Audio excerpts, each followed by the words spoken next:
सुल्तान छा तो ॾिसी? प्रिया,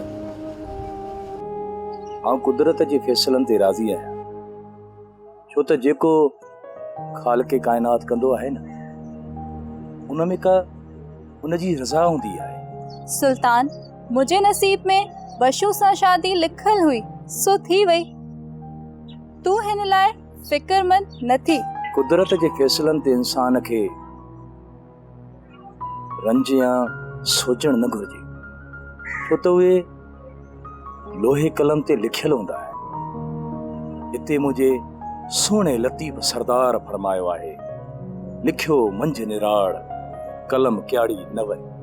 मां सोचियो त मां बशू सां शादी कयां, मुंहिंजी शादी खां पोइ हू नशा छॾे वेंदो।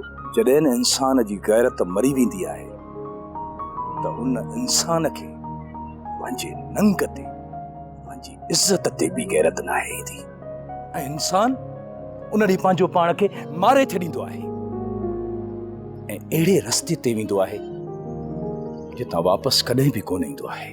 मां पंहिंजा दर्द कंहिंखे ॿुधायां?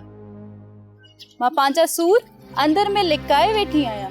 प्रिया, आउं तुंहिंजे इन दर्द खां वाक़ुफ़ आहियां जेकी तुंहिंजी ज़िंदगीअ में थी गुज़रिया आहिनि।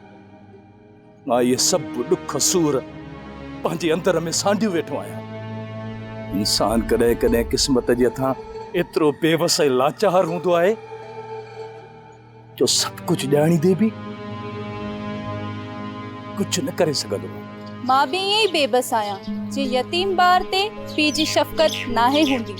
यतीम त इंसान उन ॾींहुं थींदो आहे जॾहिं को गैर माण्हू उन जे इज़त ऐं नंग ते अखि रखंदो आहे ऐं उन मेरी अखि जो तारो तॾहिं मरोड़बो आहे जॾहिं सभु फ़ैसला ऐं उहो वक़्तु इंसान जे हथ में हुजे। दौलत जे नशे में, धुत नशे में जेके अमीर आहिनि उन्हनि जी इच्छे खां वठी उन्हनि खे ॿुधाइजे, असीं ग़रीब ज़रूर आहियूं पर बेग़ैरत न आहियूं। तोसां जेके बि ज़ुल्म इंसाफ़ियूं थियूं आहिनि सभिनी माण्हुनि खां तुंहिंजा मां हक़ ऐं हिसाब ज़रूर वठंदुसि।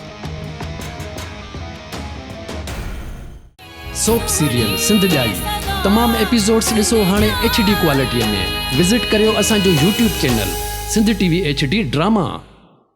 सब्सक्राइब कयो असांजो official YouTube channel Sindh TV HD drama ऐं वधीक अपडेट लाइ बेल आइकन खे क्लिक करियो।